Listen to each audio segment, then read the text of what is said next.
And I would like also to thanks to RMC for organizing this important talk, which the title is Dunia, Akhirah, Muhasabah from a top research scientist Malaysia. My dear brothers and sisters, I also would like to welcome all my colleagues, professors, doctors, Datuk, Tuan, Puan, for joining us today for a very, very interesting topic. Once again, on the Dunia, Akhirah, Muhasabah from a top research scientist Malaysia. My dear brothers and sisters, professors, doctors, together with us today, we bring straight from CAIRO, not CAIRO really, actually from UTM. Okay, from UTM, our expert, Professor, Engineer, Technologist, Dr. Ahmad ATHIF bin Muhammad FAUDZI, who we bring straight from UTM together with us today. Just a little bit of brief of our speaker today, Professor, Engineer, Technologist, Dr. Ahmad ATHIF bin Muhammad FAUDZI, receiving the Bachelor Engineer in Computer Engineering, the Master's Engineering in Mechatronic and Automatic Control from University Technology Malaysia, and the Doctor of Engineering in System Integration from Okayama University, Japan in 2004, 2006 and 2010 respectively. He was a visiting research fellow at the Tokyo Institute of Technology from 2015 to 2017.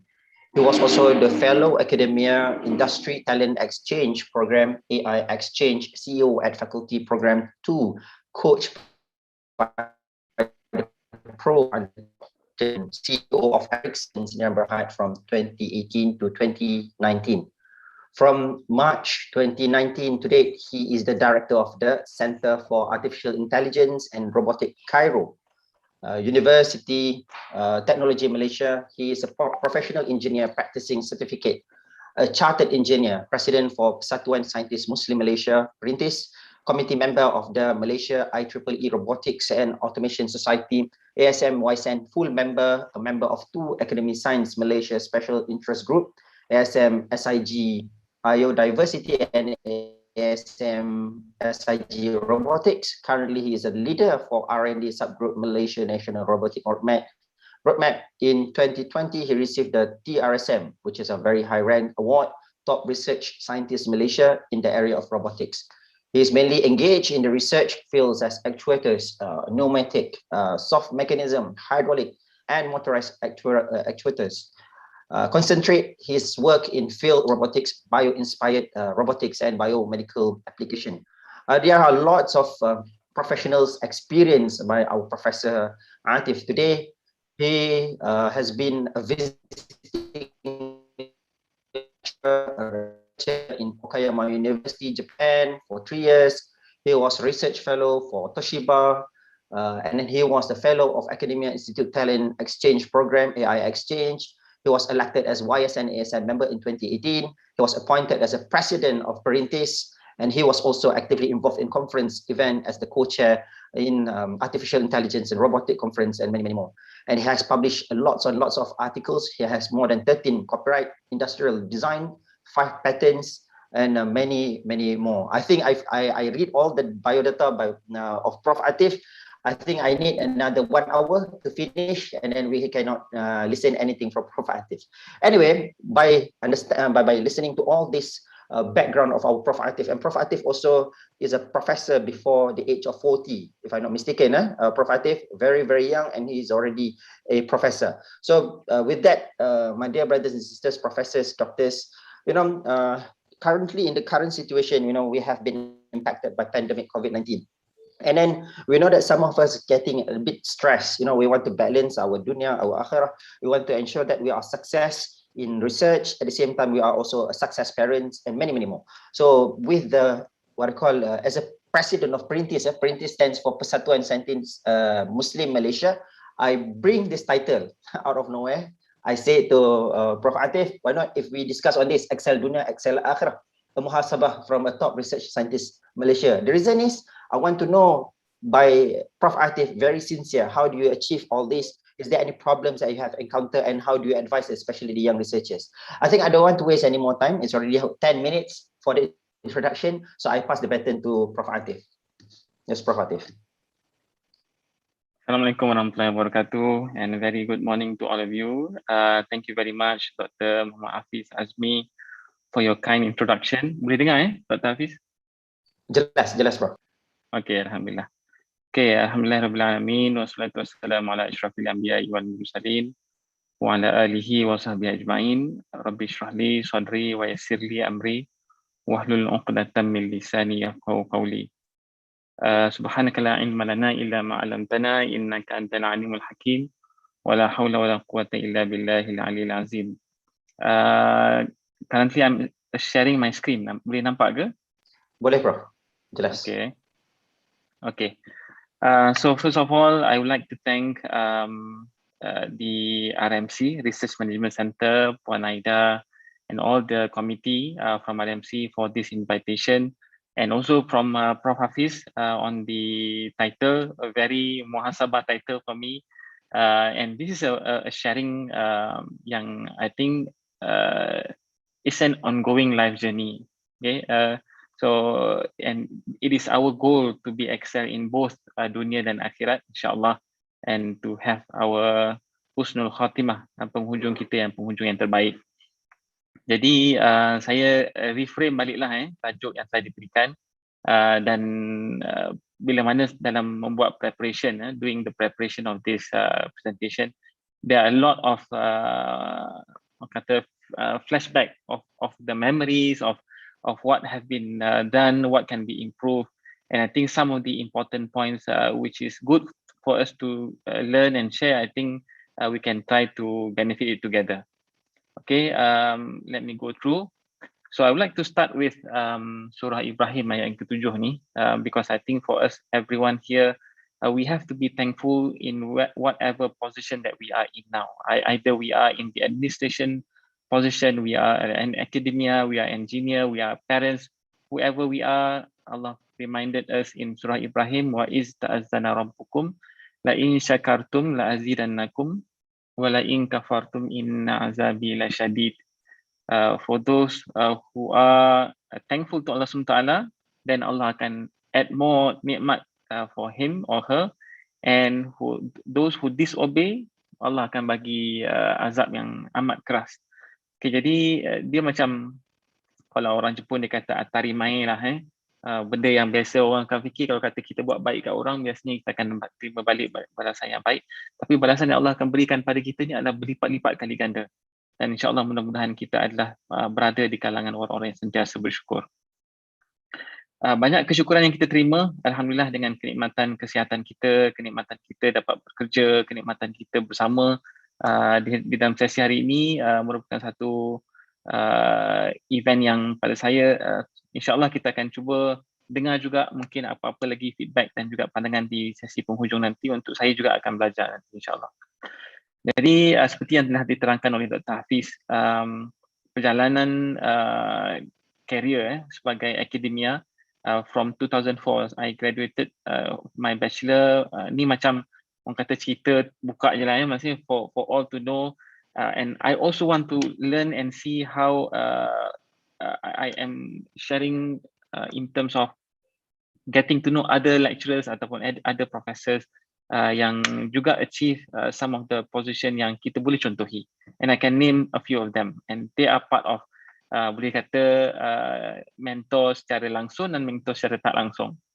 So I finished my degree from UTM and start to work as a tutor. At back then ada tutor lagi, sekarang dah tak ada tutor.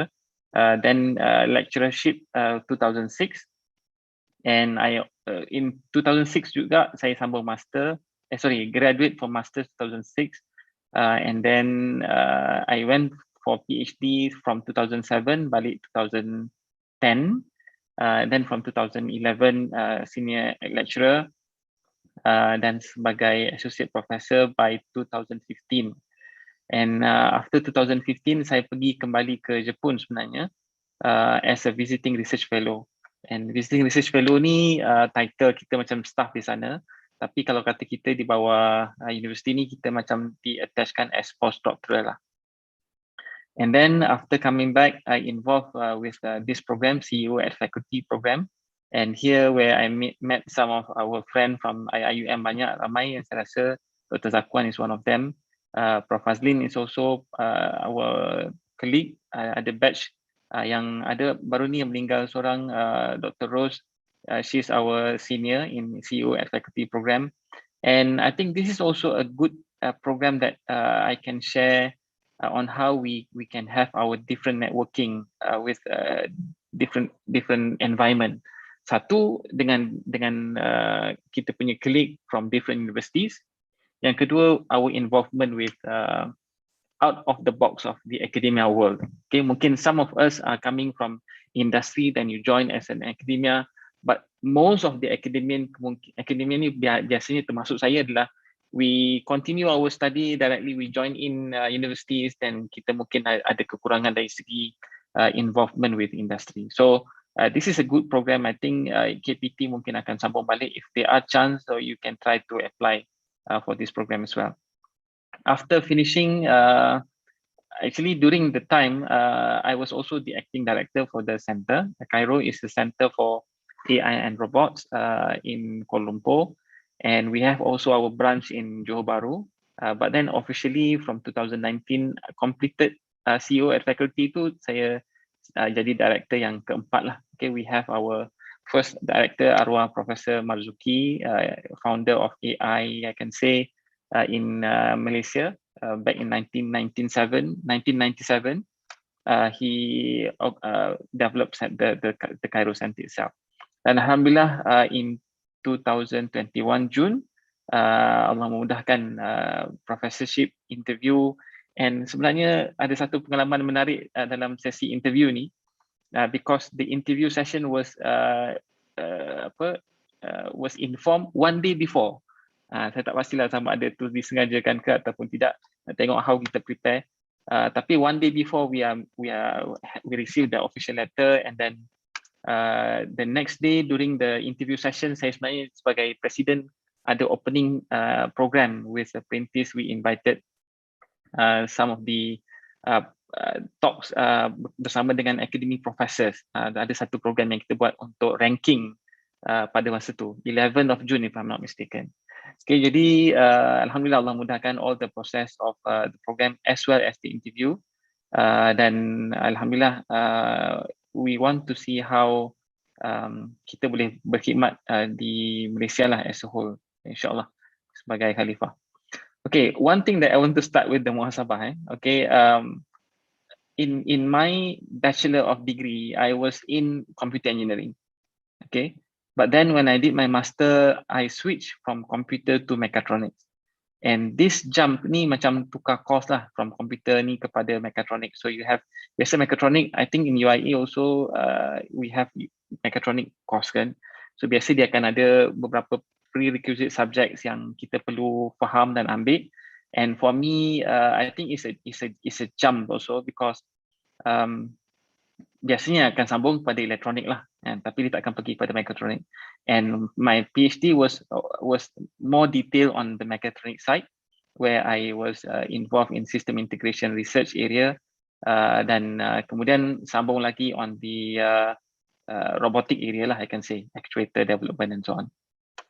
So my first muhasabah for me is to know about ourselves and what motivates you to move on. And sometimes we have to calculate the risk, nak tukar ke bidang ni ataupun nak continue ke tidak. So then we have to doa, we do a lot of istikharah, dan insyaAllah mudah-mudahan dengan doa parents kita juga. I think parents is playing a big role on giving their thoughts, and mungkin doa mereka juga adalah antara rahsia-rahsia kita tak tahu yang mana satu doa yang Allah mudahkan tu ya.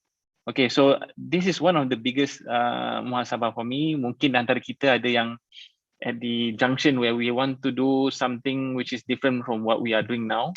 So I think this is the point where we have to also ask from other people on their thoughts, and kita juga buat keputusan based on what we want to do, because our shoes are not going to fit everyone. Okay, we're going to fit in our own shoes. So my research area is in the area of bio-inspired robotics, field robotics, and also rehabilitation robotics, so robotics semua. And recently I am giving my time in the area of biodiversity. So something new, maksudnya kita dah suka hijau-hijau sikit ni, maknanya dah makin tua lah ni suka tengok macam Dr. Fitri tadi banyak on ikan or something on how to apply robotics in the area of biodiversity. So the box blue here is the area that involve on more fundamental aspects. So kalau if we go through master or PhD program, so then I will be highlighting on this area where the student would like to contribute in the academia, the novelty of the work. Okay, so this is the area yang lebih spesifik lah sebenarnya. The boxes of 4 here ni lebih kepada applied area. So yang ni mungkin on the layman term orang akan lebih faham, tapi yang ini adalah on the academic side. A little bit about statistic that I think in comparing with other researchers, saya masih lagi tu saya sebut tadi kepada Dr. Hafiz that I am still learning.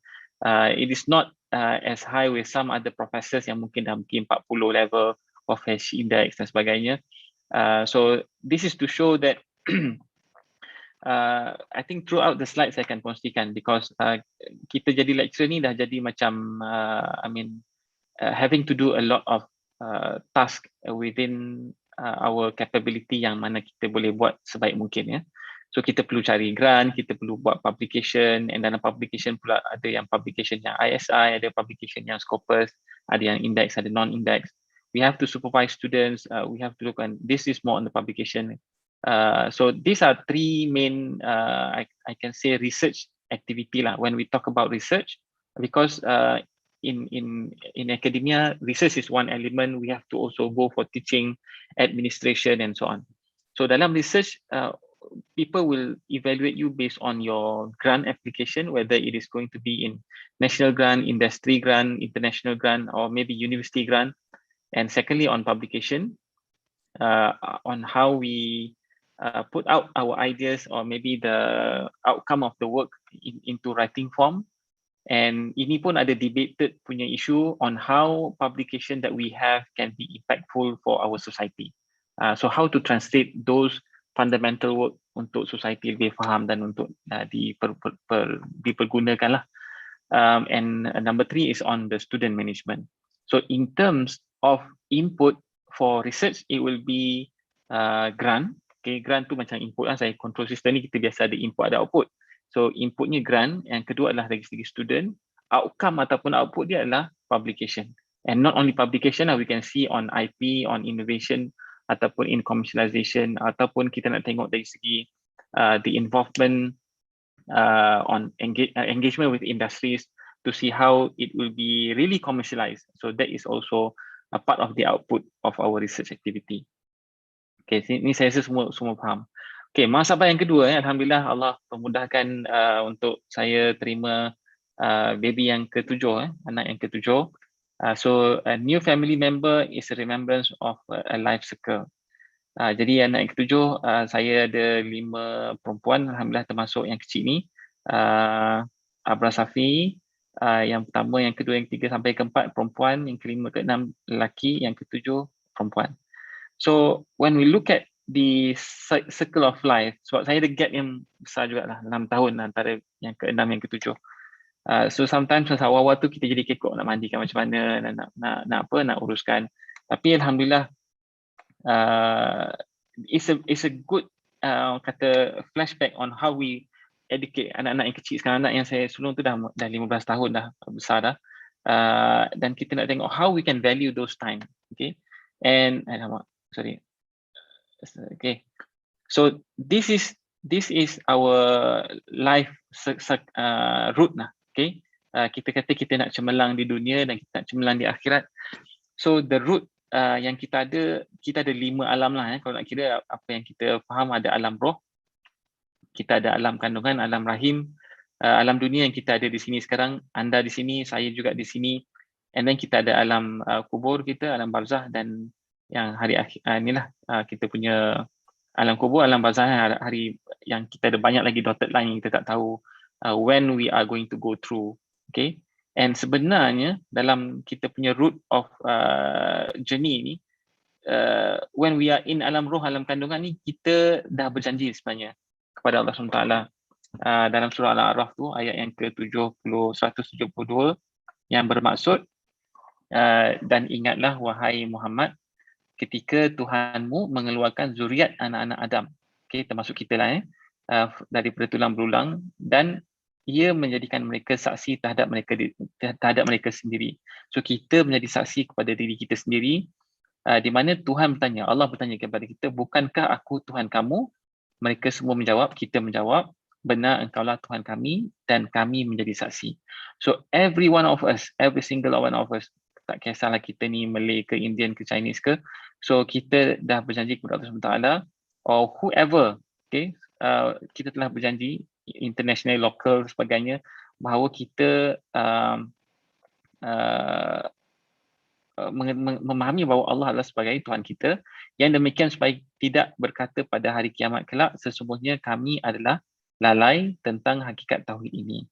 Jadi ini adalah satu peringatan untuk kita sama-sama refresh balik. Masa baby yang baru lahir, kita nampak perbesaran dia daripada kecil sampai ke besar, gerak dalam ibu, lepas tu dah lahir. So kadang-kadang kita tanya masa dalam ni macam mana kita berjanji kepada Allah Taala dalam keadaan yang kita sedar waktu itu, dan untuk kita di dalam alam dunia ni untuk nak melaksanakan apa benda yang kita telah janjikan itu. Dan Allah telah berikan kepada kita rezeki kita, ajar kita, amalan kita dan nasib kita di neraka ataupun di syurga. Dan daripada sini pada saya, while I'm in the university years, saya barulah lebih jelas bahawa kita faham bahawa tujuan Allah jadikan kita ni ada dua, untuk menjadi khalifah di muka bumi dan juga untuk kita beribadah kepada Allah SWT. So di surah Al-A'raf dengan surah Al-Baqarah ni, Al-Zariyat kan, Al-A'raf Al-Zariyat menerangkan tentang macam mana tujuan Allah jadikan kita untuk kita beribadah kepada Allah SWT dan kita menjadi pemimpin kepada sesiapa saja di sekeliling kita.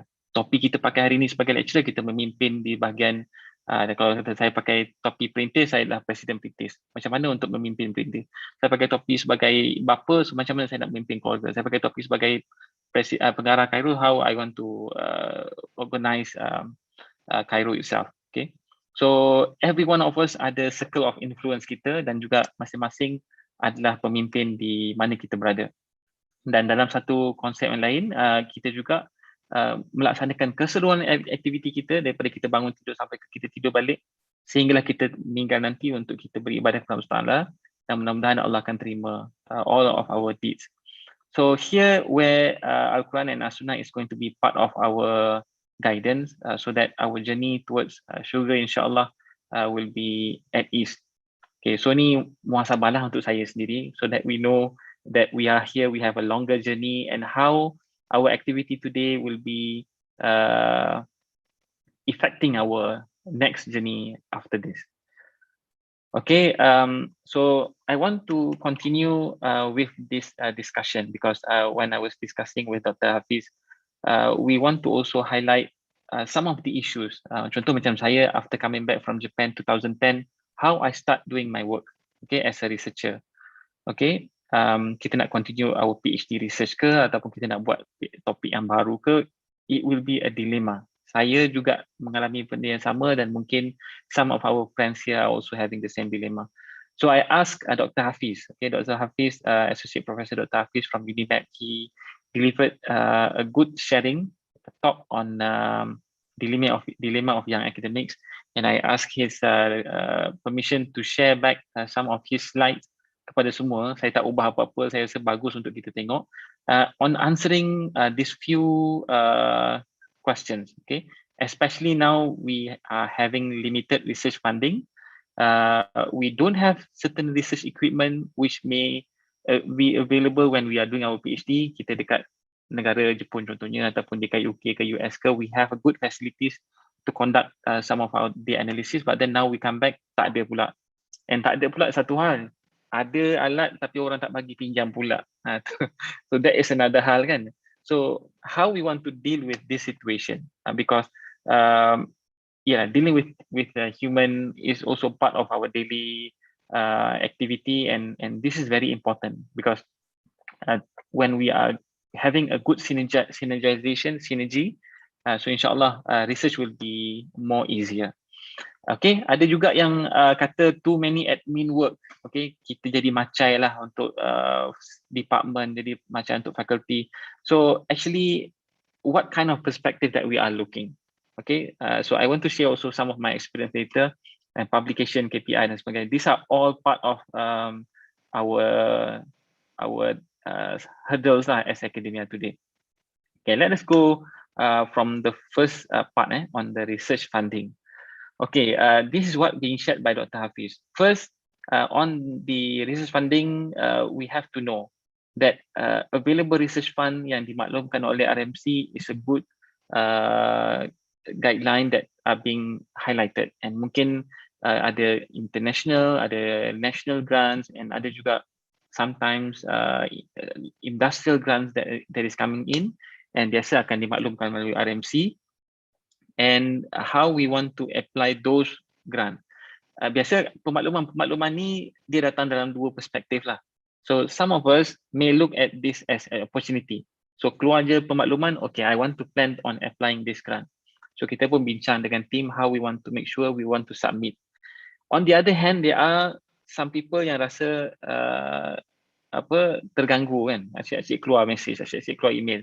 So there are also this category of people that how we want to manage and also work with them so that they can appreciate that this is part of the environment of research. Okay, and again, this is the disclaimer. Maksudnya dalam kita as academia now there is a DCP kan, differential career pathway. Although we are choosing teaching, we have research, we have kepimpinan, and also professional. Contoh you want to go for commercialization ke sebagainya, so that there is one category. But then element of teaching and research and some of the basic kind of task tu memang semuanya akan ada, just that the ratio will be different. So pada saya as an academia, we have to conduct our research activity, just that how deep or maybe how much our time are being spent tu akan membezakan tentang kita. So for the step number one, I think this is the normal step lah to us to follow guideline. And then some of the grant we have to go through RMC, we have to know the deadline. I do some mistake. Contohnya macam kita tengok FRGS, kita nak apply, kita tengok kat website FRGS, but then we don't know before going through that FRGS procedure, bukan kita tengok pada deadline FRGS submission di KPT.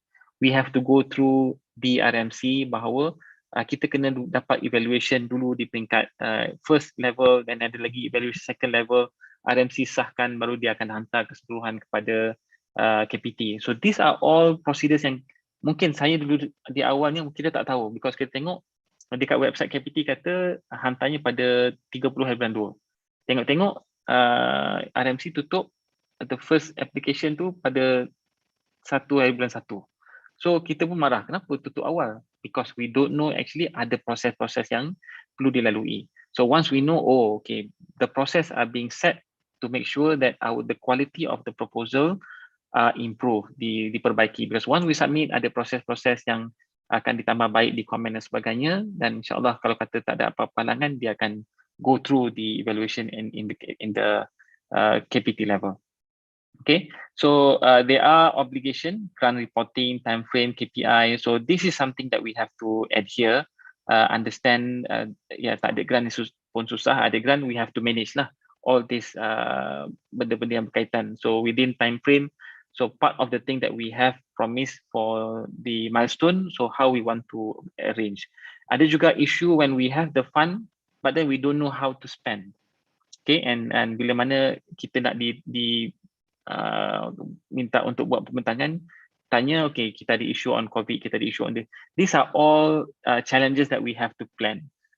Yes, mungkin universiti akan bagi extension, KPT akan bagi extension, but we have to also look on how the implementation wise dengan challenges yang ada lah. Mungkin dulu kita kena hantar by hand, now we have to send by email ke ataupun post. So these are things that I think each university have its own guideline and procedure, mungkin ada sedikit berbeza.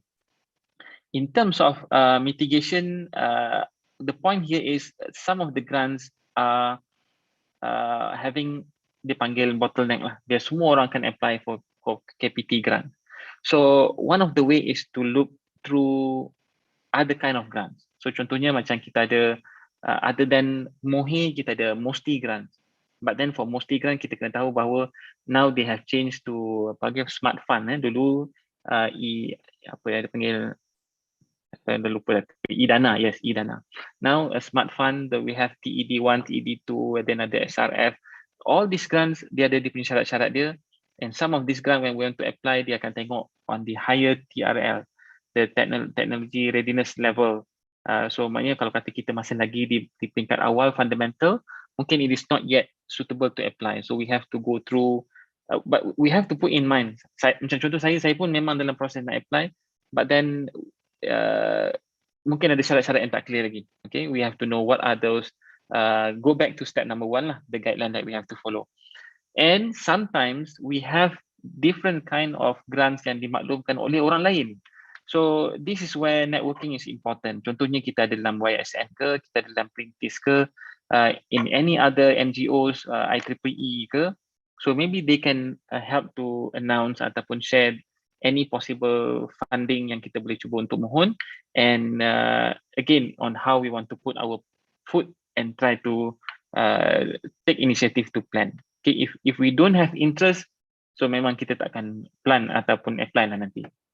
Okay, the common issues are the lack of funding, macam saya cakap tadi, short of time, sometimes, okay, contohnya macam di UTM sendiri kita ada internal grants, but then the internal grants are getting reduced. So contohnya macam susah untuk kita nak planning for the students, master PhD, or maybe a very dedicated equipment yang kita boleh pakai ataupun beli. So this is how we have to manage in terms of the input from the student. Kita memang nak kena ada student juga. Maybe we have to come up with FYP students, or maybe we have to share co-supervisors to students. Maybe kita boleh share juga equipment. And from there, I think working together with other people is not something yang kita akan rasa kita rendah diri. No. So for early level researcher, try to tag along with some of other senior lecturers so that they can also delegate some of the tasks, and also we can assist maybe as co-supervisor dulu ke. And saya ada, alhamdulillah, ada one of my mentor juga, Professor Fuad. My first PhD student is the student that went and met him, and he said to the student, okay, you go to Dr. ATHIF, he will be your main supervisor, I will be your co-supervisor. So how he assisted me on getting students, satu.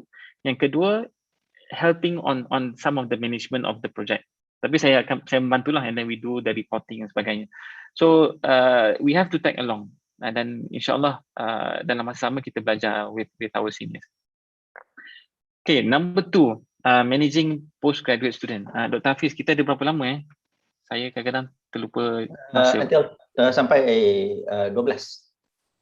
Okay. I'll try to. I have another 2 je. Yang ni lepas tu kita akan pergi pada muhasabah seterusnya. I put this because I think macam satu refresher untuk saya juga, and also I think it's important for our new lecturers yang mungkin have some challenges in getting student. So one of the way that I do, and this is from another mentor of mine, Professor Ruzairi. He's previously the head of RMC, lepas tu jadi TNC PI di UTHM, and now he is the dean of the faculty. Okay, one thing that interests me adalah on how he share his panggil apa tips. Dia kata, okay, you ada ramai FYP students, okay, and some of them memang first class student. How you want to make sure that they know your work? Okay, you baru balik je, macam mana nak pastikan dia orang tahu you punya kerja ni? So and some of them maybe want to continue for their masters and also for their PhD. Jadi you have to see the opportunity of getting some of them as part of your student, dan boleh dia dah tahu dah the environment of the research masa FYP mungkin sikit, tapi on how to make sure that they will be not going outside, mungkin pergi cari yang tempat lain ke. So one of the things that we arranged together with some of other lecturers adalah while FYP punya sesi is currently going on, kita buat satu sharing of macam research sharing lah. Contoh saya balik daripada bidang pneumatic actuator, what is pneumatic actuator, what is the area that will be benefiting, what are the novelty that we can explore. So from there, FYP kalau kata kita start dengan student yang berminat, kita akan boleh minta cadang dia sambung terus. Tapi mungkin somebody else, okay, from other lecturers yang mungkin buat FYP with different title, they have interest, then they can come in. Okay, so that is one of the initiative yang saya cuba buat lah. Maksudnya kita punya website, kita punya sesi untuk kita terangkan what area that we do, our experience, and from there sebenarnya selepas pada tu sesi tu saya ada 2 master dan ada 2 PhD. So after coming back from my PhD, at that time kita belum ada lagi satu grace period lah. Sekarang ni kita ada grace period to make sure that the supervisor can really supervise well. So kita ada courses yang kita kena lalui lah, itu kalau di UTM lah. So takut-takut nanti kita jadi supervisor tapi kita tak tahu nak supervise macam mana. So we can start first with master and later on we can start with PhD. But back then when I come back 2010, 2011 saya dah ada PhD student 2 orang, actually 3 orang, and then master student 2 orang.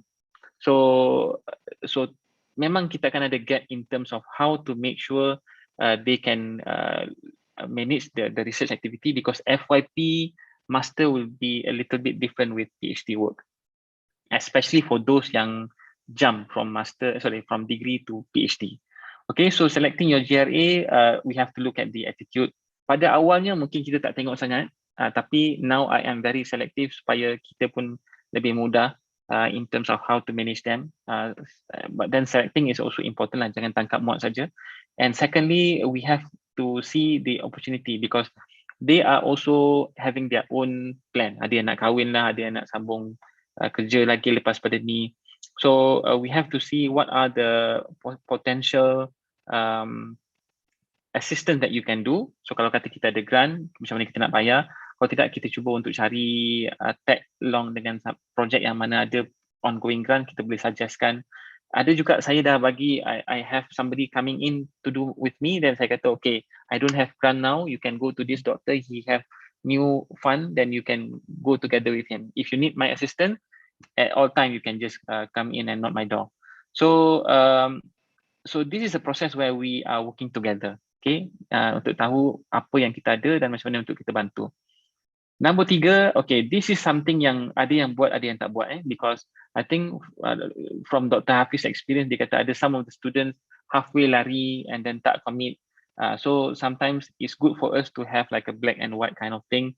So for example, you have to commit this, before graduate, you have to have 1 paper for Scopus ke, so that the student know what is the KPI for him lah.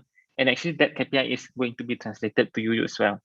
Okay, number 4 on the monitoring, ini memang saya buat sekarang ni. I think it's a good thing that I've learned when I was in Japan adalah kita dipanggil ZEMI, seminar ni dipanggil ZEMI. We have weekly ataupun we have bi-weekly depending on kita lah, how busy we are. Sometimes we have less student, we have more time, then we can monitor. Tapi we want to give flexibility for the student. Kalau kata kita terlampau kejar sangat, nanti student stress pun kita tak boleh nak proceed. So student kita treat like adults lah. So maknanya awal-awal tu mungkin kita akan tengok detail. So makin lama kita akan bagi masa untuk dia explore, and then we get some progress from him. So my concept in my lab, I have 2 groups because 1 group pun dah dekat 10 orang. So each group present bi-weekly. So for example, group A present this week, and then the next 2 weeks baru dia present. But then I have every week punya meeting because I have 2 groups kan. Okay, so the common issues adalah research direction. Okay, one of the thing yang saya rasa good thing for me to share is sometimes when we want to see the student to excel, we have to also understand on how the evaluation of master and PhD are being done. So mungkin dia berbeza because for example you graduated from Japan, contohnya you graduate from Australia ataupun UK. So different universities have different country have different way of evaluation. Ada yang thesis based, ada yang presentation 2-3 kali before going for the actual, ada yang dipanggil open public kind of viva. So Malaysia dia biasanya ada standard yang ada lah. Okay, and the type of thesis kita ada 5 chapter, chapter 1, chapter 5. Dia bukan masuk ikut publication. So we have to know that kind of setup. So especially in our university. So UIA maybe you have your own style of thesis dan sebagainya. Alhamdulillah, I get to know based on one of external experience reviewing UIA student, itu a good student. And then the most critical question yang biasa panel akan tanya is your problem statement, your objective and your scope. And then once that clear, yang lain akan clear lah insyaAllah dengan metodologi yang kita buat. So this is where research methodology punya course will be coming in, because different area maybe have different kind of outcome. You do your work in simulation, you do your work hardware. So how we want to direct the student as well, because now back to the question tadi kan, ada tak ada alat dan sebagainya, how we want to make sure that they can still sustain within the limitation of face-to-face engagement. Tapi insyaAllah mudah-mudahan kita punya COVID ni dah beransur kurang and people can come back to the lab and hopefully we can work as normal with the new way. Okay. And here is one of the things that I think important for us to highlight. We receive grants from the government, we buy equipment, and then that equipment sebenarnya walaupun under our responsibilities is good for us to put it so that other people can also know this is available to be used under my responsibility. Because I get some comments from lecturers juga yang mana rasa macam, no, ni grant saya cari grant saya yang boleh guna saja. So itu mungkin zaman sebelum ni lah. I think we have to go with the new kind of thinking. The synergy part sometimes is good. We can also put charges. So sekarang ni biasanya kita akan boleh letak, for example, one use of this system you can put 50 ringgit ke. So from industry side pun dia akan suka tengok on how this can be getting income ke apa sebagainya. Apa dipanggil guna sama alat. But then in such way, kalau kata tak ada duit ke, we can collaborate in co-authorship of the paper or in any ways of collaboration. Okay, so I think this is something that we have to break the orang kata ice of isolation and try to work together within an active way. Okay. Last ni yang ketiga on research publication. The first step I think we can see on the final year project thesis or maybe our area. For example, I have my PhD. Then how can I maximize the work that I've done to other kind of publication? Contohnya kita nak buat book chapter ke, ataupun kita nak buat some of the part yang kita belum publish, kita nak buat journal ke, and we can give some of this title to our FYP students ataupun new master students. And this is a good start lah pada saya, because tadi the first question tadi, I just finished my PhD, what kind of work that I want to do. So pada saya, you just continue with area that you are orang kata detail in. Just maybe you have to change kalau tak ada alat. Tapi kalau contohnya macam you have some exploration that you can do, don't go too far lah. Tapi kalau kata you have the capability, why not? Okay. So honestly, if you ask me 10 years back compared to now, banyak area yang saya dah explore yang berbeza. And one of the thing is because of the grant. Grant call tu mungkin berbeza. Contohnya, I was not in water quality at all last time. Now I'm doing in water. I was not in doing on biodiversity. Now I'm doing in biodiversity, because some of the calls of the grant is specific to a certain tema. Tapi kita relatekan with our expertise, or we have groups that we can work together. I'm not in AI. I'm doing in robot, but I know somebody who is in AI that can work together with me. I can be the PI, the principal investigator. He can be the member. So we have to think that way so that we can apply for different kind of areas. Okay, so that is the and here, okay, back to the publication. Number 2 is to look on the journal framework. Some of the journals will be having different kind of format. Saya rasa ni semua dah maklum lah. The research collaboration part, the co-authorship, the cross-faculty. And this is good. Why? Because if we have co-authors from different university, each of us are going to have our kita panggil first author dalam our university lah. Maksudnya kita boleh dapat those KP or marks untuk jadi the first author. dia berbeza dengan co-authorship dalam satu universiti yang sama. So that is why having collaborators from different university is very, very good. And we also have to explain this to students, because some of the students akan rasa bahawa I did this work, kenapa nak ada orang lain masuk kan? So initially kita kena terangkan the ecosystem. So we are collaborating with this university, they have this equipment, they have this expertise. Di peringkat awal lagi kita involve so that no issues of panggil apa tu, tonggang apa? Back, saya lupa dah dia punya istilah tu. Apa Dr. Hafiz? Gratis tu? Apa, saya pun tak ingat dah. Tapi jenis penunggang ni lah. Yeah, so yeah. Okay, so we have to be professional lah, tu macam saya cakap tadi. If there are some collaboration, even kalau contoh macam checking, buat proofreading ke, so we can invite them to be our co-authorship. Even I am also working with some other universities that can provide fund. UTM ada limitation fund dari segi open access contohnya. So I collaborate with another universities. They were part of a co-authorship, and we have session that we want to make sure that this journal to be published. So these are part of synergy, I can say, and but then we have to make sure that the student know, because sometimes the student dia akan rasa bahawa the effort that were being made, tiba-tiba ada lagi nama lain masuk without knowing. So kita tak nak this kind of situation happen. Not fair for him and not fair for others.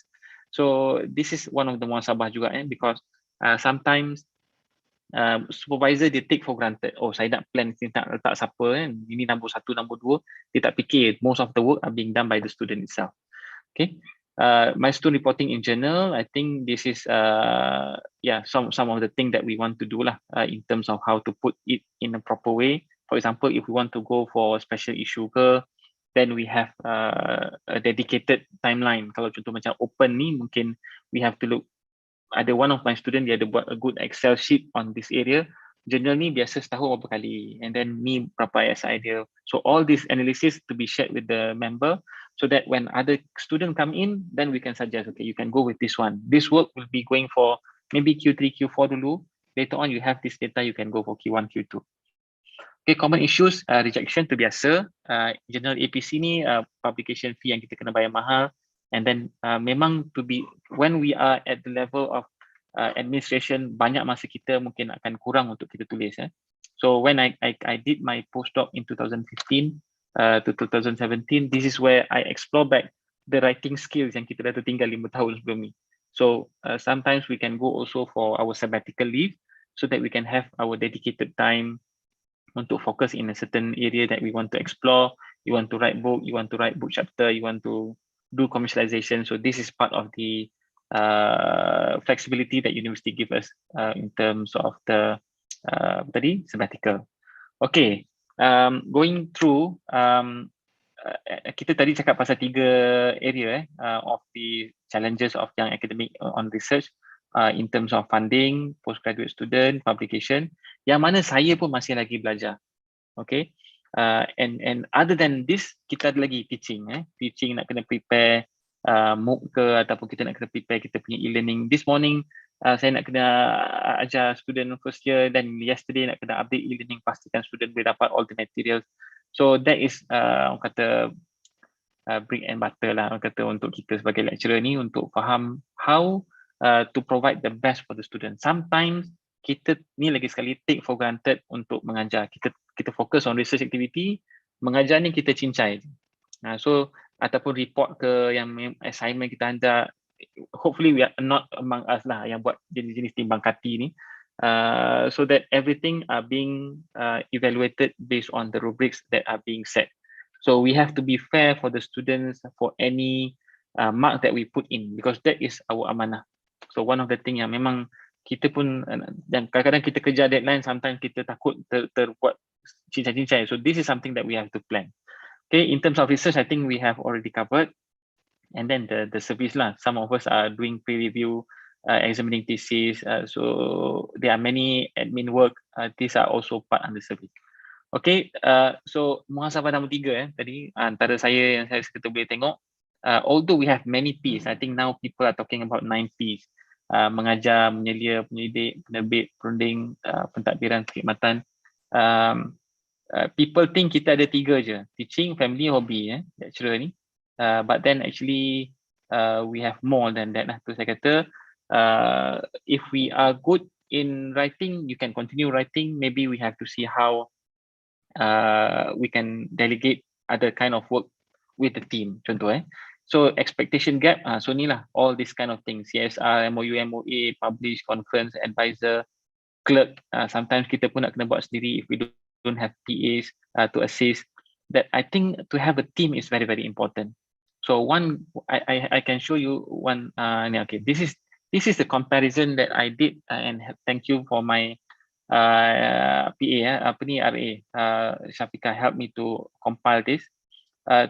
To compare, and this is also part of my muhasabah juga. After my PhD, before my postdoc, 2015, I get my alhamdulillah associate professor by 2015, and then after finishing postdoc to now. Hold on.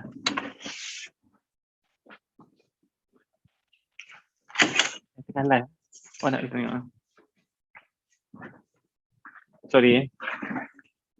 Okay, so I put it together with the supervision of students. The blue color is before going for postdoc, and then the red color is after.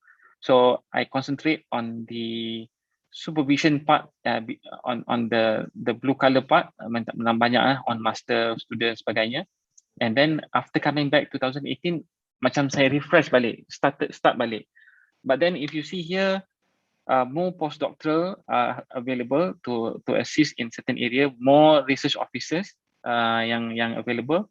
So PhD mungkin berkurang, maybe due to the fund yang kita mungkin kurang juga. But this is combining some of the main supervision and co-supervision, okay, for the student. But for others, these are all me as PI. Okay, for FYP pun sama. Okay, in the second category for examiners, reviewer for conferences, journal, consultancy, training, competition. So earlier in 2011 to 2015, I concentrate more on exhibition, banyak saya join. Macam kalau kata di UTM kita ada INATEX sebagainya, on innovation with the student, because I have quite a number of students back then. But then after 2018 memang lebih mencabarlah untuk nak dapatkan student. But then if you see here, before this tak ada experience as internal ataupun external examiners. I think through time kita mungkin dah ada experience sikit, dan mungkin kita akan dijemput lah oleh mana-mana universiti ke internally ataupun externally untuk membantu dari segi buat review. And this is also part of our contribution as academia. Okay, and then to involve in consultancy, dulu mungkin tak ada lagi pengalaman. Now starting to do some of the consultancy and then training kita, and this is also part of CAIRO punya direction also on how to help on consultancy, professional training and so on. Okay, the third color here, the third batch here ni adalah on international appointment, national appointment, university appointment and faculty. So the involvement before in blue color before 2015 mungkin tak banyak sangat, tapi now I think part of my time as a director and involvement with the university management, so banyak lagi national appointment kita ada, so involved in palm oil committee, and then dalam ASM as what being highlighted under task force for robotics, biodiversity, and also in the roadmap AI and robotics. So there are few appointments that are being assigned, and this is where the challenges of how to manage, because now we are involved more outside. Okay, so the inside part untuk manage the students. So this is how junior students atau junior lecturers need to be coming together untuk nak membantu lah as a team. Okay, and this is for the grants. Okay, university grants, national grants, international grants. Yang university grant ni mungkin lebih banyak sikit because of the prototype grant that I apply. So currently I'm trying to see what are the areas yang boleh kita fokus kepada commercialization, so that saya boleh pergi ke situ. These are all the experience sebagai speaker, and I believe insyaAllah kita pun sama-sama boleh try to be part of the speaker And this is quite important when we are going to go for our interview, because the university want to see normally how our involvement outside of our university or our environment. Okay, journal ataupun index, non-index, earlier kita banyak fokus pada fundamental, now trying to go for commercial, but then ini pun nak kena balance out lah, because we have to see how the students can also graduate with their papers to be published before. And then this is on the IP side. Okay, so that is part of the muhasabah yang saya dah compilekan kat sini. So by 2004 until 2021, saya sendiri belajar in this area. Research continue, IP ada gap sikit, we don't do IP, and networking is more here. Supervising, walaupun pergi for 2 years, but then I still continue supervise student. And the commercial administration and national initiative is more in this few years back. Okay, muhasabah nombor 3, don't afraid to ask and then to seek for mentoring. Contoh saya ada pengalaman untuk nak masuk exhibition, I get to know that this Profesor Intan Zaura, saya terus sebut nama dia, yang saya pergi jumpa dia dekat bilik, saya tanya dia macam mana nak apply nak dapat gold. Saya terus terang je nak belajar lah macam mana. And then lepas tu I apply, go for the Inatex, biasa kita di universiti ada dia punya level dia. And then lepas situ kita boleh pergi kepada international juga. Okay, at that time exhibition tu macam a good KPI lah, but I think now the university are looking for goal saja untuk diletakkan sebagai KPI. And benchmarking for other people's CV is good, so that we can learn. Number 2 here, to use available tools around you. Kita ada ResearchGate, kita ada Publons, kita ada all these ITs untuk membantu kita dari segi publication, and also to increase our citation.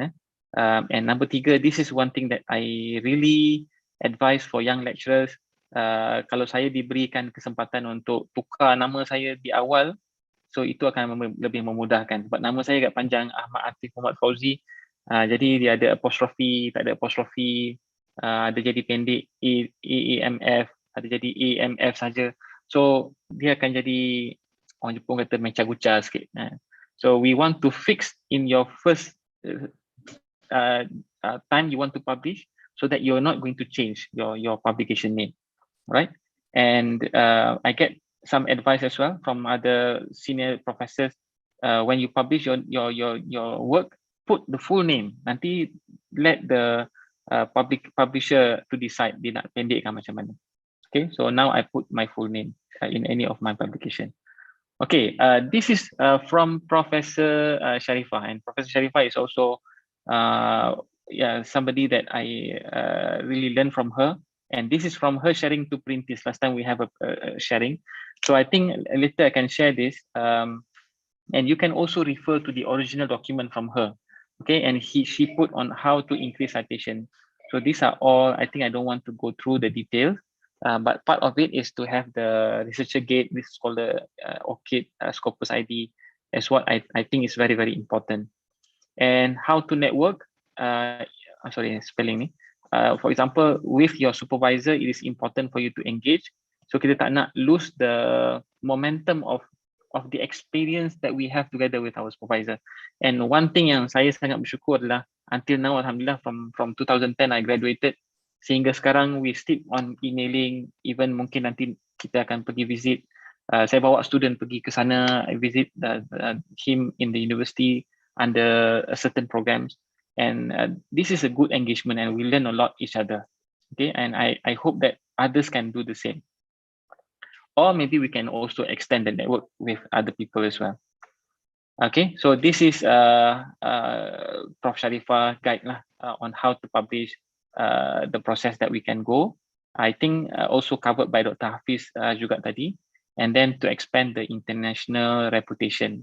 So one of the points here is to be involved with other committee outside of our own orang kata department saja. So we can, for example, if I have some information later on to be part of PERINTIS. So in PERINTIS you can see how you can play your role in our 3 strategic trusts. So one of them adalah untuk nak be together with, for example, in PYP, Young Professional.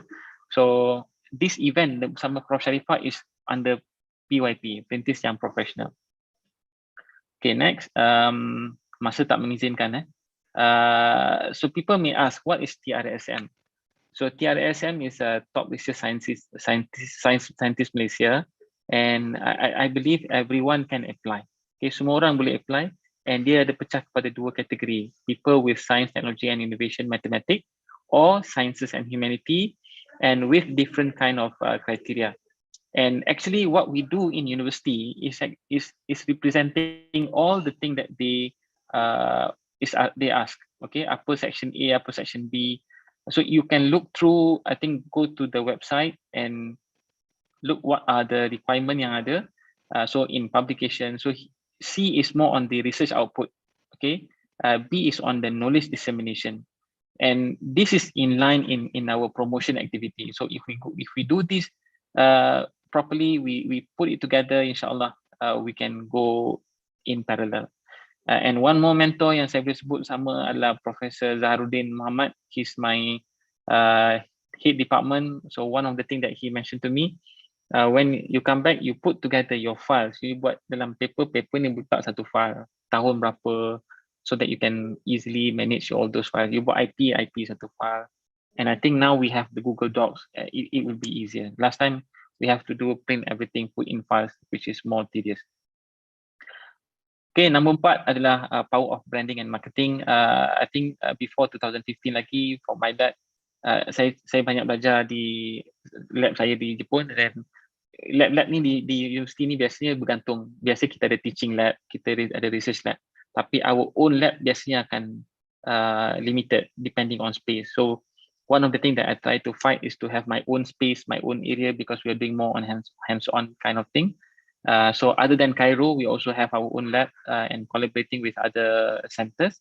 So you can go through etlab.utm.my. So this is some of the leaflet flyers that we do. So the new video tak sempat lagi nak buat, tapi yang video lama tu kita dah cuba untuk highlightkan in the website. Okay, before we go, satu peringatan untuk saya jugalah. Allah meninggikan darjat orang yang beriman di antara kamu dan orang yang diberi ilmu pengetahuan agama dari kalangan kamu untuk beberapa darjat. So pada saya, we are in the area of sharing knowledge to all, dan insyaAllah mudah-mudahan dengan ilmu yang kita ada, Allah akan memberi kelebihan kita untuk mengajar mereka-mereka yang lain. Tapi ilmu yang terbaiknya adalah ilmu agama. Yufaqihu fid din, untuk kita faqih dalam ilmu-ilmu agama. Ada hadis tu, saya lupa dah, hadis logam tu. Okay, insyaAllah boleh cari nanti. Okay, muhasabah nombor 5 adalah benda yang saya juga cuba untuk improve, iaitu untuk tidak menangguh-nangguh. Don't procrastinate. Time management is super important. So sometimes untuk kita lihat yang mana satu important, yang mana satu urgent. So urgent and important kita kena buat sekarang. Urgent, important tapi tak urgent, kita boleh letak satu plan boleh kita nak buat. Urgent and not important, kita boleh delegate. Okay, boleh minta siapa-siapa lagi untuk membantu. Yang mana tak penting, yang tak important, so kita boleh dump. So these are all for kata hantu lah, yang sentiasa mengganggu kita, especially now we are very hooked with our gadget. Okay, ni muhasabah yang besar ni. Okay, this is, I think now we are going towards the end to understand sometimes impression people towards us. Ada orang kata tak payah fikir pun tak apa, tapi sometimes we have to also know. Dia macam kita mengajar lah. So we want to know what are the feedback and the CQI that we can do, the continuous improvement. So we have to know who are we dealing with. So kalau contohnya kita bersama di faculty, siapa di dekan kita, so that they know what is our activity. So most of the bosses sometimes dia tak tahu kita buat apa, dan kita pun tak share what are the activities. So ataupun kita hanya share kepada seorang tertentu saja. Okay, so now the world is orang kata open, so everybody can know everybody's work. Alright, so it's good for you to update if they are not in aware of our activity, so that kalau boleh mereka lah orang yang pertama tahu. Okay, kalau contohnya kita ada dekan, sebelum pada orang lain tahu, kita bagi tahu kat dekan. Okay, dekan, our team won this competition, innovation award, and then hopefully this will be good for the faculty, as part of faculty involvement in this competition. That will be putting it as part of the acknowledge for the faculty, right? So some of the comments bila mana kita yang lecturer ni, we tend to do bila mana dah tengok tadi KPI untuk research kita semua. So fakulti minta untuk buat apa pun kita dah tak tengok apa sebagainya. So that makes us having a big barrier ataupun gap dengan the management team. And this is one thing that we have to try to make sure that we can overcome in a hikmah way. Okay, move on with people with the same spirit. Professor Sharifah pernah sebut, dia kata, if we don't have the people with the same spirit within our department, go with our other department. Tak ada with the other department, go with other faculty. Tak ada with other faculty, go with other university. Okay, tapi insyaAllah kita semua ada semangat yang sama dan insyaAllah boleh kita sama-sama bantu.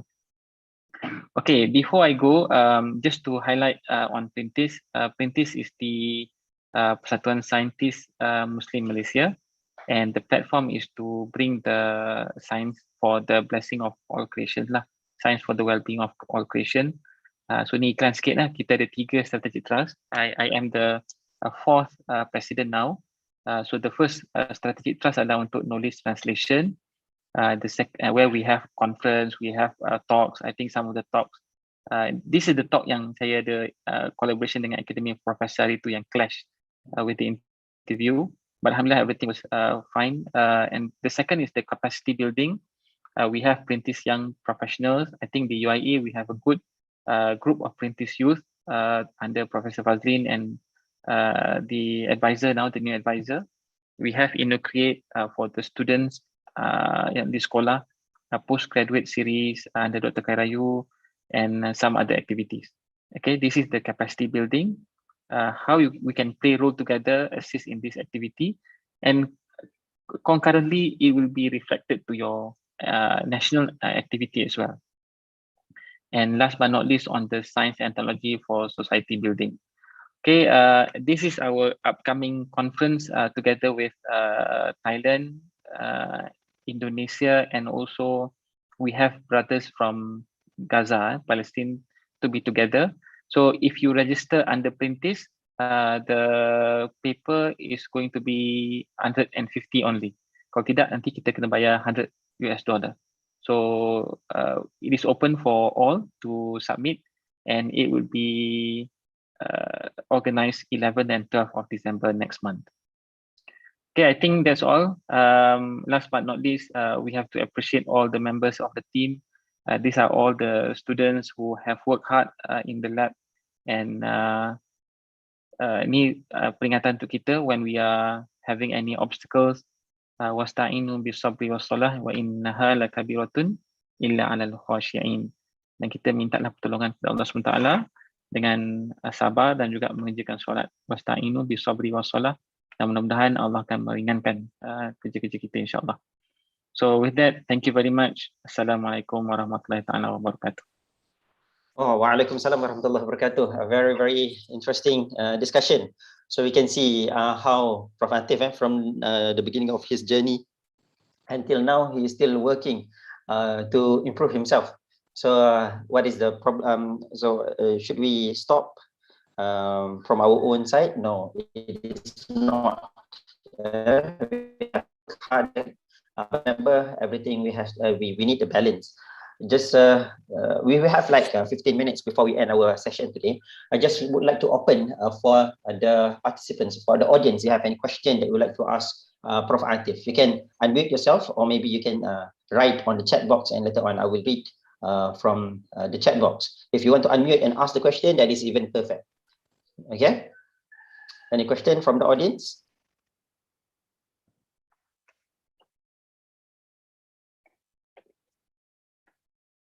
Okay, Prof, I have a question. I have listed a few questions.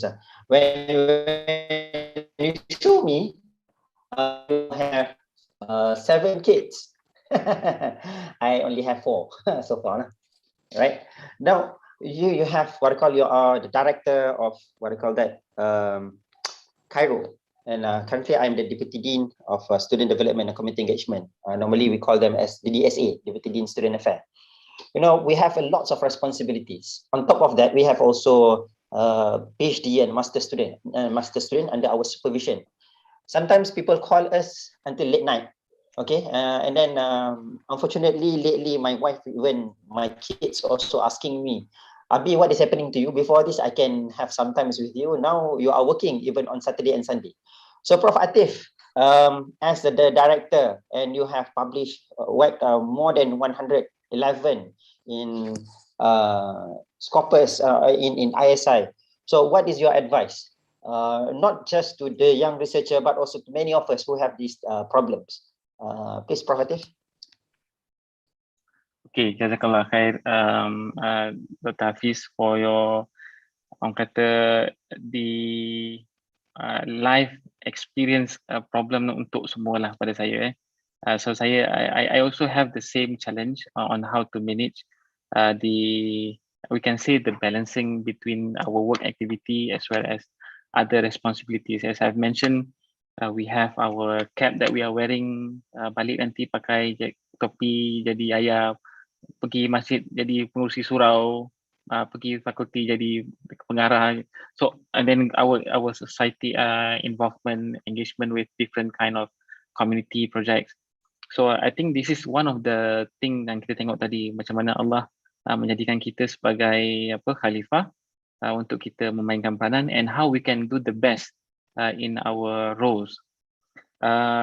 Tidak dinafikan all these challenges is depending on how we want to look through, because kalau kata kita lihat sebagai satu penghalang, jadi dia akan sentiasa dilihat sebagai benda yang susah untuk kita nak hadapi. But if we put it together as one of the thing that insyaAllah, because everything with Allah help kan tadi, wasta'inu bisabri wassalah, dengan kesabaran dan juga dengan kita solat, mudah-mudahan Allah akan memudahkan all this process. So one thing that I think, and I'm still learning, because we are still seeing the best way how to optimize things. My office is in Kuala Lumpur. Okay, I am based in Johor Bahru. So we have 2 CAIRO offices, and most of my research activity is in JB. But as the admin work is in Kuala Lumpur, so I have to work on Friday. So on Friday saya kena kerja because JB cuti Friday. Ahad pula adalah kerja di Friday. Ahad kerja di Johor. Jadi sometimes student datang kerja, student datang lab hari Ahad kan. So kita jadi macam 6 hari pula kerja, because Friday pun kerja, Ahad pun kerja juga.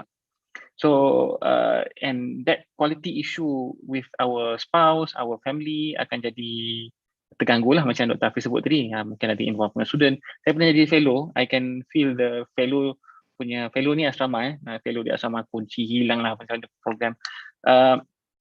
So one thing that I did because saya kena travel quite frequent.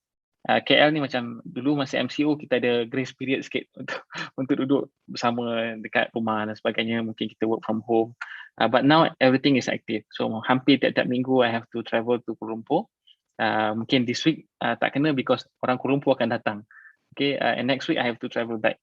So biasanya saya akan dedicatekan, okay, for this week biasa saya akan buat on Friday lah, because Friday cuti sini, so then I can try to travel on Friday. Kalau tak boleh, then I have to see, for example on Thursday, on Wednesday, because Thursday I have class. I don't want to mengganggu kelas kita lah kalau boleh. But there are times when masa tu lah kelas, masa tu lah talk dan sebagainya, so then we have to arrange. So for example, if we want to have class, and even one time during travel from KL to JB to KL, I have to deliver a talk. Okay, and how I try to manage, I record the talk, and then the Q&A part adalah masa dalam kereta. So insyaAllah Allah akan mudahkan. Tu yang pertama, kita kena percaya. Yang kedua, the quality time that we want to have together, for example with family, solat sekali, and then we eat together, mak surat sekali ke lepas maghrib, I try to spend my time sama dengan anak-anak untuk baca ajar Quran. So they have the time together, bonded together dengan this specific time. So kalau kata kita tak ada dekat tengah hari ke ataupun tak ada satu hari ke, mungkin malam tu kita dah ada balik, so that we are still there. bagi anak-anak yang kecil-kecil ni saya rasa is a good time for us to spend more with them, contohnya macam before they sleep ke, because ialah tu adalah antara benda yang saya rasa saya miss lah untuk the first batch of my children. So the second batch of the children ni saya cuba untuk read story books ke apa sebagainya untuk sama dengan mereka. So to summarize, Dr. Hafiz, again back to Allah SWT, kita make doa, insyaAllah mudah-mudahan all the responsibility yang kita ada ni Allah mudahkan, dan kita boleh keluarlah dalam mana-mana cara yang kita cuba cari, insyaAllah. Yeah, thank you very much, Prof. Athif. I was seeking for the answer. You know, every time when I join talk by Academician Malaysia Merdeka Award, some people ask all the scientific thingy, and when it comes to my question, I will ask about the balance, how these professors balance their time with the family. But when I listen to you, it is very clear. When we have time with our family, use it properly, utilize it the best we could, especially before the kids, before the children sleep. Maybe we read a few cerita-cerita lah to them. Yeah, okay, thank you very much, Prof. We have few more questions, Prof. Okay, Prof. So this question from Dr. Sinira. Okay, so how do you get the consultancy project? How to have this consultancy project? How to initiate? Okay, interesting. Okay, Dr. Sinira, thank you very much. Ni pun saya banyak belajar dengan Dr. Sinira. Regarding consultancy normally are built based on trust. So when people know what we are doing, I think we go back to the branding and marketing tadi. So contohnya, people know, for example, we are working in this area, and then we have some success story. Contohnya kita ada prototype ke, or we have this engagement ke. So biasanya the trust will be built based on the available history yang kita ada and how we want to portray that in our platform yang ada lah. So contohnya, when I go anywhere, I will always bring CAIRO punya leaflet ni. Okay, so kita akan bawa selalu, so that yelah, sekarang ni orang dah tak banyak pakai, tak nampak. Okay, ni kan. So kita akan jual CAIRO, apa CAIRO buat, and then I have my own itulah punya leaflet. So engagement kita biasa orang Jepun dia ada kad kan, so kita lebih sikit, bukan kad saja, kita bagi sekali kan kita punya brochure. So that is one of the simplest way when we want to meet industry, for example. And then nowadays we have this e-version of brochure that we can send through email, we can send through WhatsApp dan sebagainya. So we have to utilize that. So and sometimes dia akan jadi macam buah mulut lah. I get one project from JKR untuk monitor the car situation from Singapore to Johor dekat CIQ. So rupa-rupanya dia kata some of the people bagi tahu CAIRO ada buat something on AI, and we want to know what is your solution in this kind of problem. So then dia jemput kita untuk bagi pitching, dan alhamdulillah kita secure this project lah untuk nak buat this AI based counting untuk kereta dapat management of traffic. So sometimes we are being referred by somebody else yang mungkin kenal, yang mungkin kita pernah cakap, and alhamdulillah I think in back 2-3 years ni alhamdulillah banyak engagement, and from being one committee to another committee, I think and I try to bring in some other people as well. For example, I know people who are doing in rehabilitation in UIA. So when I am involved with some in meetings, project with KKM, then I will highlight, okay, in UIA we have people who are doing this kind of work, this kind of projects and so on. So that kind of word of mouth is very important juga sometimes in getting this kind of project. And with the trust that we want to build, so that bila mana kita dah bagi tahu tu, kita boleh bawa the same quality together. Okay, excellent, Prof. Athif. So in other words, we help others to help us. So we tell other people what we have at IIUM or at UTM and CAIRO and so on, and then from that people will start to know us, and then on top of that, you know, when our colleagues receive this consultancy, they also will sell our name. So I think that is a very good strategy. Now, Prof, we have another question which looks similar here by Dr. Sinira and Dr. Zakwan. Both of them are very, very well-known researcher. So we have Dr. Sinira. She asked on how do you keep being motivated, and Dr. Zakwan also asked almost the same. What motivates you to become a professor at a very young age? Any upcoming plan after you have reached to this level? Very tricky question. Prof. ATHIF, proceed. Aduh, baik. Tersenyum saya dengan soalan ni. Okay, pada saya, we want to, it's like, for being an academician, kita ni macam ada satu clear career path. So maksudnya, if we are currently a senior lecturer, so our next goal is to become an associate professor ataupun assistant professor, kita nak jadi associate professor, and from associate professor ke professor lah kan.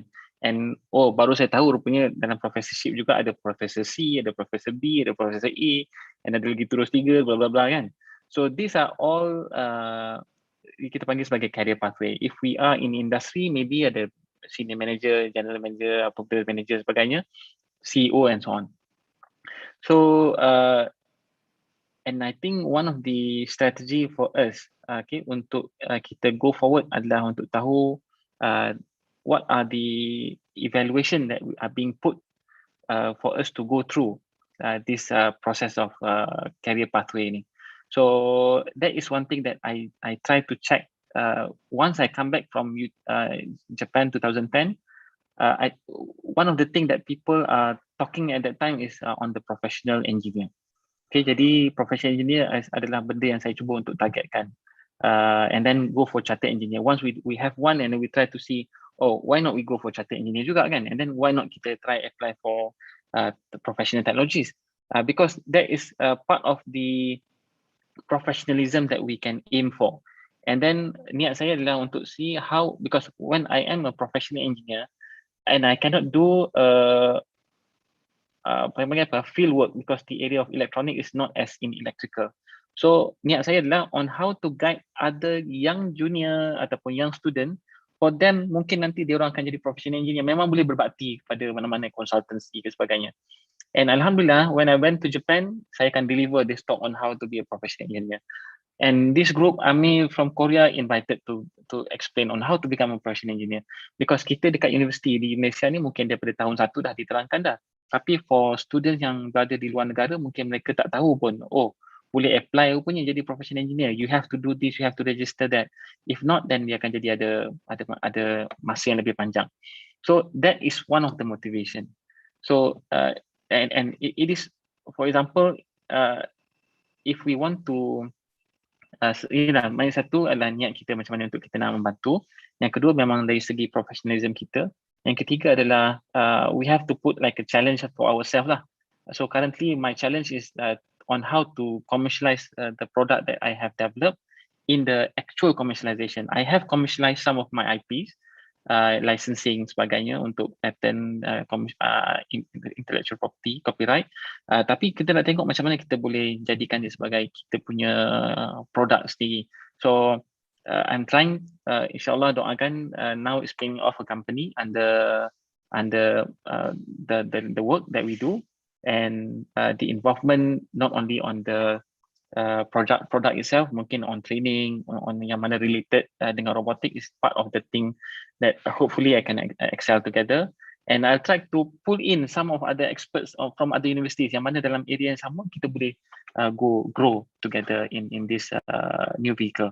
And then involvement with the international level lah, maksudnya that is one of the thing that I'm trying to go national and international level. InsyaAllah, mudah-mudahan. Okay, thank you, Prof. ATHIF. Prof. ATHIF, you have a few more questions here, but I think it's already comes to the end. Inshallah, I will collect all these questions and text to you and will forward to all the members. We have Dr. Adlina. Fitri, Dr. Fitri ada tanya soalan tu. Itulah. Boleh lagi, Prof. Is it okay? Boleh. Okay. So we have questions here by Dr. I would like to combine lah. Okay, soalan from INOSEM, Institute of Oceanography and Maritime Studies. So Salam, thank you for sharing. I would like to know how you manage different grants in terms of keeping track of documentation, claims, etc. Do you train PG students as tutor for your class as well? And the other question, Prof, from Fitri. I know what is your big why to pursue this pathway from PhD holder until getting a professorship, acquiring IRTS, and other titles. So these are very tricky questions. How you manage your grants. There's a lot of grants you have, and how what makes you pursue from PhD holder now become a professor, having IR, TS, and so on. Okay, please proceed, Prof. Okay, alright. Jazakallah khair. Ni antara soalan yang jadi muhasabah untuk kita juga. So the question tadi adalah berkenaan dengan the management. As I have highlighted that being an academia ni ataupun researcher, I can say, because we have also RIs, Research Institute, dalam MOHD sendiri, Pusat Agensi Nuklear. These are all RIs yang do the same work like what we do, but maybe more focus on research activity. Yes, it is important for us to manage grants because applying grants are satu benda and managing grant is another thing. And if you look at the statistic yang tadi yang saya tunjuk before and after 2015, so I try to have more engagement with more specialization person yang boleh membantu untuk the research part. So ada research officer, ada dua based on one grant that I have last time on HIP2 grants, and then ada PRJS grant, I hire ROs. And then with the current available grant untuk RA juga, RA and ROs, supaya boleh membantu, because we cannot do everything by ourselves. So we know our limit, something that we can delegate, we have to delegate. And then, but then everything will be responsible under us kan, kita sebagai PI, kita sebagai principal investigator.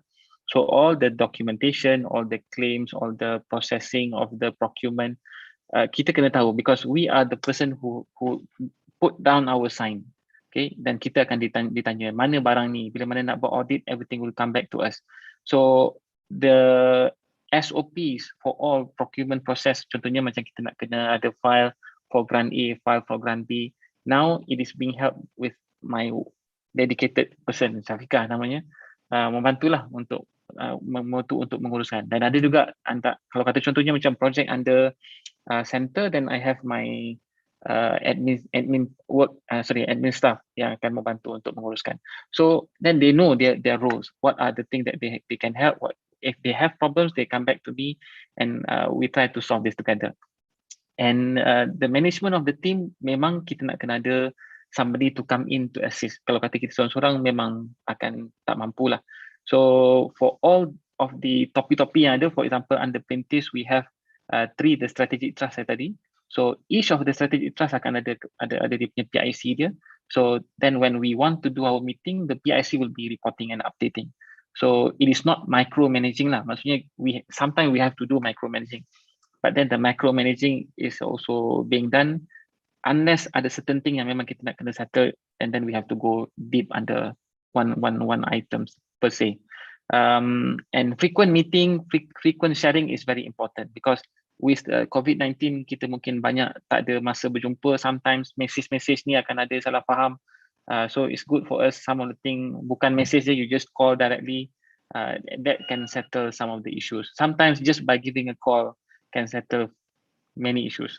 So message ni banyak lagi problem, because the interpretation of the words mungkin akan jadi lain.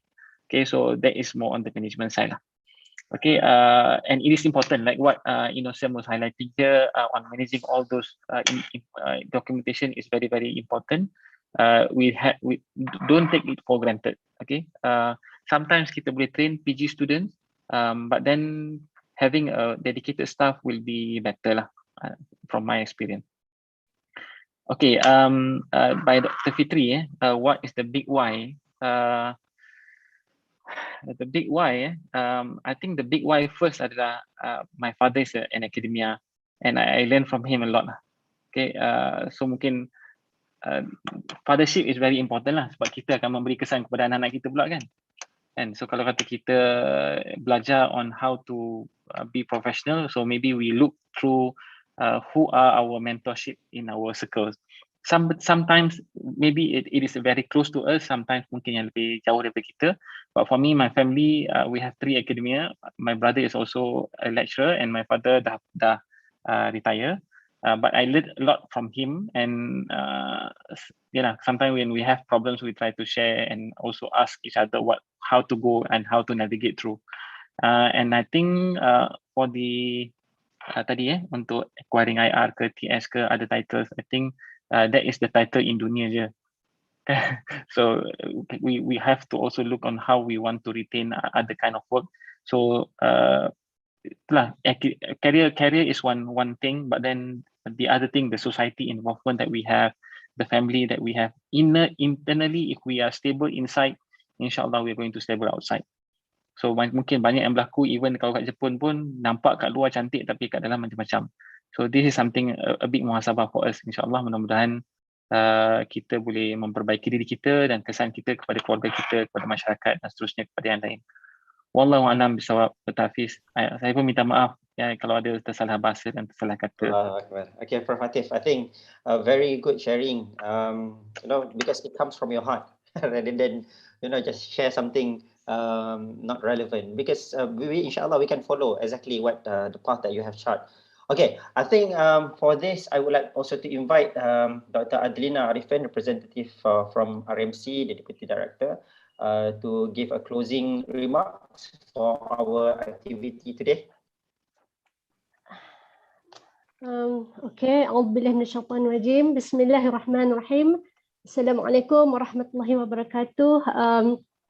To Prof. Ahmad Atif, Dr. Hafiz, and also my fellow colleagues here. There are about 43 of us here. Alhamdulillah. Thank you so much, Prof. Atif, for your sharing. When I knew that, when I saw the brochure, I was telling myself, I have to watch this. I have to learn, okay, how you achieved it. And Alhamdulillah, thank you. There were a lot of points, of good points that that have been shared, and I think all of us here have learned a lot from what you have shared. And I love the fact that I'm sorry to say this, but I think you're so humble. Subhanallah, I feel like Allahu Akbar, and I'm so happy. I'm so happy the fact that because in UIA, this is what we are supposed to be doing. Everything that we do, we relate to the Al-Quran, we relate to us being Muslims. Alhamdulillah, I really love that, and I really appreciate that, because at the end of the day, we know that we are just servants of Allah, and what we are doing here is for His sake and to get His blessings and to get His love and His shurga. Yeah? Alhamdulillah, thank you so much. Inshallah, inshallah. I just, Dr. Hafiz, if I may ask one question, is it possible? Please proceed. Just one question. Okay. Is that okay? Just out of curiosity, just maybe a sharing of what has happened in UTM. Maybe this thing doesn't happen in UTM at all. Wallahu a'lam. Yeah? But I'm just wondering if you can share with us some of the approaches or initiatives done in UTM to encourage our academicians who, you have done a lot. We have done a lot for them, but they are not willing to apply for grants. They just want to be in their own world, as however much we tell them that this is important for your promotion, this is for your career path, blah, blah, blah, but still they're not willing to do anything about it. If you can share the experience from UTM. Okay, thank you very much, Dr. Adlina, for your interesting question. One thing that I really learned from the management, when they have a certain direction that they want to pursue, because now I am involved in the management planning, for example, our Envision 2025, and maybe this weekend we have another one bengkel nak kena buat untuk how to work in some of the areas in 2030. So kita dah ada pergi kepada foresighting punya thing. But then when I was not in the group, I was as the ordinary lecturer. We are being engaged sometimes by the top management themselves. So the UTM, one thing that they try to do is they put together that they call as UTM Shine. So UTM Shine ni mungkin dia ada select based on certain criteria lah. And from this criteria, how we want to inspire others together dalam group. And then we are being, like now kita ada WhatsApp kan. So the NC was there together, the sometimes bukan ada head department dalam tu pun, directly from the top management. So I think this is some of the approach yang saya rasa kita boleh dapat some of the discussion ataupun pemanggil sharing tu directly from the top management. So that is one thing that I learned from my side. So secondly, on the other colleague members, because yes, we have different background of people. Sometimes because people are struggling. Saya rasa the challenge adalah mungkin academia 10-20 years back, dia punya KPI dia mungkin berbeza dengan what we have today. And it is, I mean, a situation for all. Bukan di RU saja, di other universiti sama. Dalam masa kita nak kena mengajar, itulah kata tadi, kita dah jadi macam sotong kan, nak kena buat ni. And for other kind of family issues yang kita nak kena settle. So pada saya, if we can, what the strategy that was done by the faculty, one of the thing that I can share adalah we have a very dedicated, kita panggil AC, assistant chair, sekarang dia panggil chair lah. Assistant chair ni, dia akan go very deep to the ground on looking at what are the issues for each particular academia ni. Contohnya macam dia tak ada grant, for how long dia tak ada grant. And then contoh macam dia tak ada paper, for apa paper yang when was the last paper that he published. So until that level, dulu macam kita rasa-rasa sikit siapa nama kita tak bagi nampak sebagainya kan. Tapi on the management side, now we can know everyone, semua dah tahu dah, okay, ni tak ada ni. So then what is the countermeasure? Apa yang kita boleh tolong? Apa yang kita boleh pergi dan bantulah. And yang mana pergi bantu ni adalah yang kami ni. So kita akan tag along dengan mereka. So in such way that we invite them to come together with some of the project that we have. Sometimes I can invite some of the young, sometimes ada yang mungkin senior sikit. And I think from there lah, saya rasa is how we can play our role. So the faculty is playing the role in identifying what are the issues. Mungkin ada personal issues, mungkin ada challenges issues yang mungkin tak dapat dikenal pasti. Tapi saya rasa on the university side, the management side, there are some tadi bantuan-bantuan grant yang boleh dia boleh dimohon kan. Tapi the pushing factor tu, sometimes if it is not coming from the top, it is coming from the sideway. So mungkin from peers ataupun mungkin yang lain yang akan ajak. Jadi mungkin dari situ dia punya approach mungkin berbeza. So I think that can be we can try lah to see if that can work also. Inshallah. Okay.